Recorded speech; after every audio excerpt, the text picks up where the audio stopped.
Look at Psalm 18. We're going to look at verse 25 and 26 for a minute. Psalm 18, verse 25 and 26. And this will show you what I'm talking about. Right here. With the merciful, you show yourself merciful. With the blameless, you show yourself blameless. With the purified, you show yourself pure. And with the crooked, you make yourself seem tortuous. For you save a humble people, but the haughty eyes you bring down. Now those are parallel. You might be looking at it and saying, well, wait a minute, how do you call that parallel? 27, you save a humble people, but the haughty eyes you bring down. That's not parallel, those are opposites. That's called opposite parallels. Scholars call that antithetical parallelism. Look, it's saying the same thing, it's just saying it's an opposite. It's saying it in an opposite way. God saving the humble people means God bringing down the prideful, the haughty eyes, as David called them this morning, looking down their glasses at you. God will bring them down if they don't bring themselves down. See, it's still the parallel thing, but look at what this parallelism does when you start to connect the dots. The merciful, he shows himself merciful. The blameless, he shows himself blameless. The purified, he shows himself pure. Do you see that?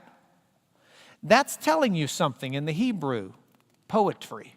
It's telling you that, we'll scoot it over a little bit, that the humble people, if we connect the dots, the humble people, is humble all the, yeah, that's okay. We're going to get a little smaller. Connect the dots there. It's telling you that the humble people are the same as the merciful. They're the same as the blameless. They're the same as the pure. The haughty people are the same as the crooked people. And what's interesting to me is, to the humble people, to those who show mercy, mercy is given.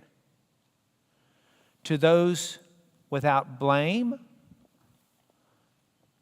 is holiness shown by God. To those who are pure, they see God in his purity. But to those who are crooked, to those who are haughty, they're brought down, and God seems tortuous. God seems crooked. God seems outrageous, haughty. Now, here's the point he's making.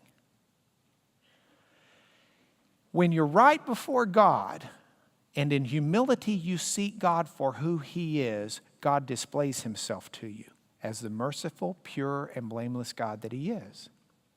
But instead, when you approach God in pride,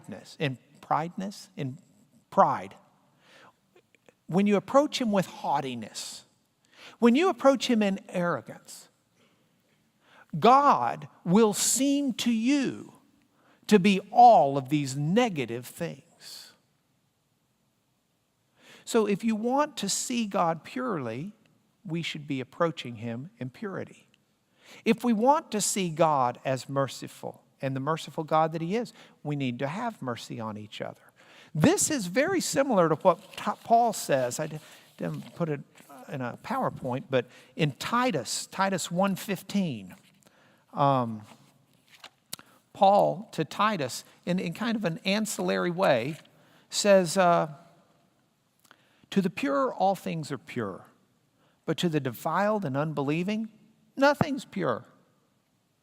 But both their minds and their consciences are defiled. They profess to know God, but they deny him by their works. They're detestable, they're disobedient, and they're unfit for any good work.